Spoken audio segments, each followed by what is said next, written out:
우리가 매일 밤 볼 수 있는 달에는 사실 아직 밝혀지지 않은 비밀이 숨어 있습니다. 달이 어떻게 생겨났는지 탄생의 비밀부터 지구에서는 절대 볼 수 없는 달의 뒷면, 행성만큼 커다란 기이한 크기로 밀물과 썰물, 그리고 지구의 생명체를 만들어낸 존재감과 인류의 구원이 될 거라는 달이 가진 고효율 에너지까지, 오늘 과몰입 달편을 보고 나면 밤마다 떠오르는 달을 새롭게 볼 수 있으니까요. 끝까지 들어봐 주세요.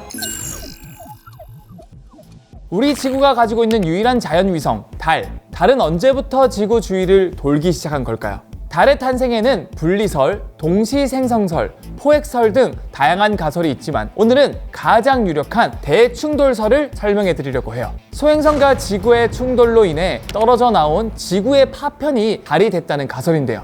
약 46억 년 전, 태양계는 지금과 달리 혼돈의 입사인 불타는 세상이었어요. 태양을 중심으로 많은 성간 물질들이 뭉쳤다가 흩어지고 궤도가 겹치면서 충돌이 일어나 만들어진 덩어리들이 태양계를 떠다니고 있었거든요. 그러던 어느 날 화성 크기만한 테이아라는 행성이 당시 원시지구 근처로 오더니 충돌하고 맙니다. 이 테이아는 지름이 6,000km 정도였는데요. 옛날 옛적 지구에 살던 공룡을 멸종시킨 소행성이 15km 정도였던 걸 떠올려 보면 어마어마한 크기죠. 테이아와 정면 충돌한 지구는 거의 반액체 상태로 박살이 났고 많은 부분이 파괴됐습니다. 부서진 부분은 파편이 되어 떨어져 나갔고요. 근데 이 파편들이 흩어져 사라진 게 아니라 지구의 중력에 다시 뭉쳐지게 됐고 지구 근처에 돌기 시작했다는 거죠. 이게 바로 지금의 달이고요. 과학자들은 충돌설을 뒷받침할 증거들을 찾고 있는데요. 충돌 때 생긴 또 다른 파편을 찾는 연구도 그중 하나입니다. 충돌이 컸던 만큼 그때 부서진 파편이 많을 텐데 뭉쳐서 달이 된 파편이 있다면 지구에 그대로 파묻혀버린 파편도 있을 것이다, 이렇게 생각한 거죠. 또 다른 파편의 흔적은 멀지 않은 곳 지구의 멘틀 속에서 발견됩니다. 지구는 우리가 사는 지각 밑으로 멘틀, 외핵, 내핵으로 이루어져 있죠. 여기서 멘틀은 전체가 비슷한 성분으로 돼 있어서 자기장색이나 파장의 움직임이 어디서 재도 똑같아야 하거든요. 그런데 조사를 해보니까 이 수치가 다른 지점이 있었던 거예요. 성분이 다른 이물질 같은 게 이 멘틀 속에 파묻혀 있었던 거죠. 과학자들은 이게 테이아와 충돌했을 때 생긴 흔적이구나 생각하게 됩니다.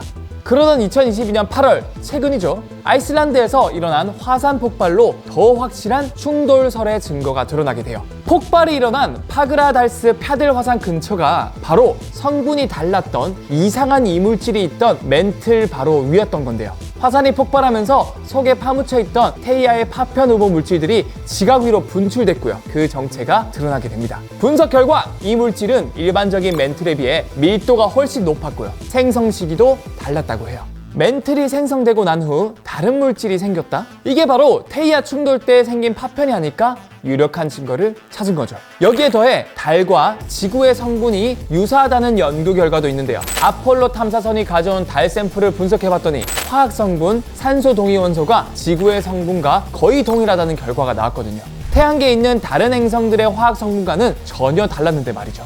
이런 결과들을 보면 달이 사실은 지구가 배 아파서 낳은 이 자식 같은 존재라는 거예요.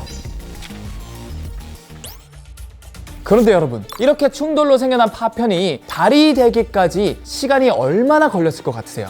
원래는 최소 몇만 년은 걸렸을 거라고 예상하고 있었는데 사실은 3시간밖에 걸리지 않았을 거라는 연구 결과가 나왔습니다. 영국 더럼 대학교에서 슈퍼컴퓨터로 달이 만들어진 때를 재현한 건데요. 기술이 점점 발전하면서 이 연구의 정확도가 높아졌고 최근에는 뜻밖의 결과가 나온 거죠. 연구진은 스위프트라는 소프트웨어를 이용해서 대충돌 때 시뮬레이션을 돌려봤는데요.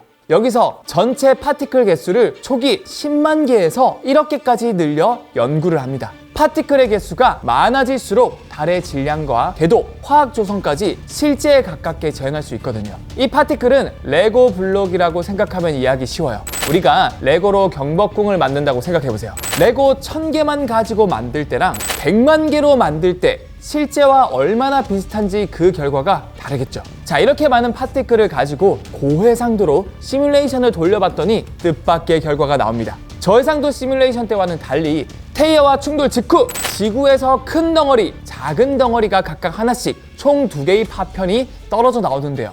둘 중 지구와 더 가까운 큰 덩어리는 지구 중력에 포획돼서 다시 붙잡혀 버리고요. 작은 덩어리는 지구에서 좀 더 멀리 날아가게 됩니다. 이후 주변에 파편이 모이면서 이 작은 덩어리가 달이 된 거죠. 놀라운 건 충돌 직후부터 달이 되는 이 작은 덩어리가 떨어져 나오기까지 겨우 3.6시간 정도밖에 안 걸렸다고 해요. 그 과정도 간략히 설명드리면 대충돌 5시간 뒤에는 찌그러진 궤도에 있던 달이 지금처럼 둥근 궤도에 자리 잡고요. 30시간 후에는 원시 지구와 달이 완벽하게 안정화되면서 격렬했던 탄생 과정이 끝이 납니다. 대충돌은 지구의 생명체를 만드는 데 큰 도움이 되기도 했습니다. 격투기 선수의 펀치를 정통으로 맞으면 이 턱이 돌아가는 것처럼 우리 지구도 이 화성 크기만한 태희한테 맞고 턱이 돌아갔거든요. 자전축이 23.4도 돌아갔는데 이 덕분에 지구에 사계절이 생겨났어요. 이 북반구를 기준으로 지구가 태양을 공전하면서 태양빛을 많이 받는 위치에 여름이라는 계절이 생겼고요. 6개월 뒤 북반구가 태양빛을 적게 받는 위치로 가서 겨울이 생겨난 거죠. 남반구는 반대의 계절을 갖게 됐고요. 이 변화무쌍한 계절 덕분에 지구의 생명체 탄생이 촉진됐다고 해요. 달의 크기도 지구 생명체 탄생에 도움을 줬는데요. 지구가 처음 만들어졌을 때 하루는 고작 4시간 정도였다고 해요. 이렇게 낮과 밤이 빨리 바뀌면 생명체가 존재하기 힘든데 달이 지구의 자전 속도를 늦춰서 하루를 길게 만들어줬다고 합니다. 달은 사실 크기가 비정상적으로 큰 기이한 위성이기도 하거든요. 과거의 행성이었던 명왕성의 지름이 약 2,400km 정도였는데 위성인 달 지름이 3,500km니까 한때는 행성보다 큰 위성이었던 거죠. 커다란 달에 강한 인력으로 생긴 밀물과 썰물이 지구 표면과 마찰을 일으켜서 자전 속도가 늦춰지게 됐고요. 이 밀물과 썰물의 영향으로 지금도 지구의 하루는 사실 아주 조금씩 길어지고 있습니다. 지구에서는 절대로 달의 뒷면을 볼 수 없다. 이런 얘기 들어보셨죠? 때문에 이 달의 뒷면에 뭐가 있을지 많은 사람의 상상력을 자극하기도 했고요. 이게 진짜 신기한 게 달이 지구를 한 바퀴 공전하는데 27.3일이 걸리거든요. 그런데 이 27.3일 동안 달이 스스로 도는 자전도 딱 한 번 합니다. 즉 공전 주기와 자전 주기가 같기 때문에 지구에서는 달의 뒷면을 절대로 볼 수가 없는 거죠. 이걸 조석 고정 현상이라고 하는데요. 위성이 모행성에 자기의 한 면만 보여주는 현상을 말해요. 좀 더 구체적으로 설명드리자면 구처럼 보이는 달은 사실 지구의 중력에 의해서 약간 찌그러진 모양을 하고 있는데요. 이 튀어나온 부분이 지구와 달을 잇는 직선 위에 놓여 있는데 만약 달이 자전에 이 부분이 직선 위에서 벗어나면 다시 돌아오려는 힘을 받아요. 이 과정이 오랫동안 지속되면서 조석 고정이 일어나는 거고요. 이런 현상은 다른 행성에서도 자주 관찰되는데 목성의 위성인 이오, 유로파, 가니메데, 칼리스토와 토성의 타이탄도 모행성의 한 면만을 보여주고 있다고 해요. 달의 뒷면은 항상 지구를 바라보는 앞면과 다르게 등을 돌리고 있어서 엄청나게 많은 운석을 맞는다고 합니다. 달의 앞면은 지구 쪽을 바라보고 있어서 보호를 받는데 달의 뒷면은 우주를 향해 있으니 시도 때도 없이 날아오는 운석에 맞게 되는 거죠. 그래서 달의 뒷면에는 운석 충돌 분화구가 아주 많다고 해요. 1969년 아폴로 탐사에 성공하면서 인류가 달에 갈 수 있다는 걸 확인한 지 55년이 지났죠. 하지만 우리나라를 포함해 많은 국가에서 지금도 달 탐사와 연구에 열을 올리고 있는데요. 인류가 달에 집착하는 가장 큰 이유, 바로 달이 가진 고효율 미래 에너지 때문입니다. 오죽하면 달을 인류의 광산이라고도 부르죠. 우리나라의 다누리호도 달의 자원을 찾기 위해 열일 중인데요. 다누리호의 임무 중 하나가 바로 이 달의 지도를 만드는 일이에요. 이 지도는 달의 어느 지역에 가서 어떤 자원을 찾을지 자원 발굴을 목표로 제작되고 있습니다. 달이 가진 자원 중에서 가장 주목받는 게 바로 헬륨-3인데요. 이 헬륨-3는 태양으로부터 만들어져 오는 원소입니다. 태양이 가끔 에너지가 높은 물질들을 사방으로 방출하거든요. 그게 태양계의 끝, 해왕성 너머까지도 날아가요. 이 물질들이 방사선이기 때문에 우리에게는 굉장히 위험한데요. 다행히 지구에는 자기장이 있어서 이 물질들을 막아줍니다. 그런데 달에는 자기장이 없거든요. 태양에서부터 뿜어져 나온 헬륨-3가 달 표면에 그대로 퇴적된 거죠. 근데 이 헬륨-3가 핵융합 발전의 연료입니다. 과몰입 1회 때 핵융합 에너지에 대해 설명해 드렸었죠. 헬륨-3로 핵융합을 하면 엄청난 양의 에너지를 얻을 수 있는데 단 1g으로 석탄 40톤어치의 에너지를 만들 수 있다고 합니다. 미국에서 연구한 결과에 따르면 달의 표토에 적어도 100만 톤의 헬륨-3가 있다고 하는데요. 이 정도면 인류가 수세기 동안 걱정 없이 사용할 수 있는 양이라고 합니다. 헬륨-3는 지금 핵융합에 사용되는 중수소 삼중수소와는 달리 핵융합 과정에서 방사선 물질이 안 남기 때문에 아주 친환경적이기도 합니다.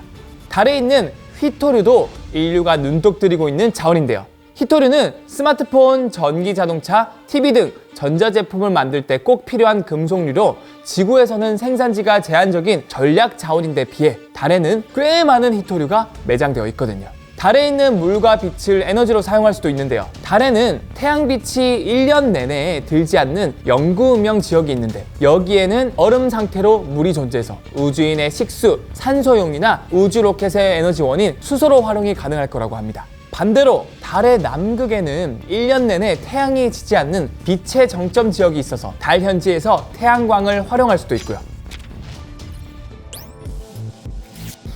달과 관련된 신기한 현상 중 하나로 달이 밤하늘에 있을 때보다 지평선이나 산 근처에서 더 커 보이는 달 착시가 있습니다. 이 착시 현상은 아직 확실한 원인이 밝혀지지 않았는데요. 가설 중에 가장 그럴듯한 게 폰조 착시 현상이 있습니다. 주변 배경과 비교해 대상을 분석하는 현상인데요. 자세하게 설명해 드릴게요. 사람은 본능적으로 무언가를 비교하려고 해요. 지평선을 볼 때 그 끝이 멀리 있다고 느껴서 지평선에 달이 떠 있으면 저 달이 아주 멀리 있구나 인식하게 됩니다. 이렇게 먼 거리에서 달이 이 정도로 커 보여? 엄청 커 보이네? 라고 착각하는 거죠.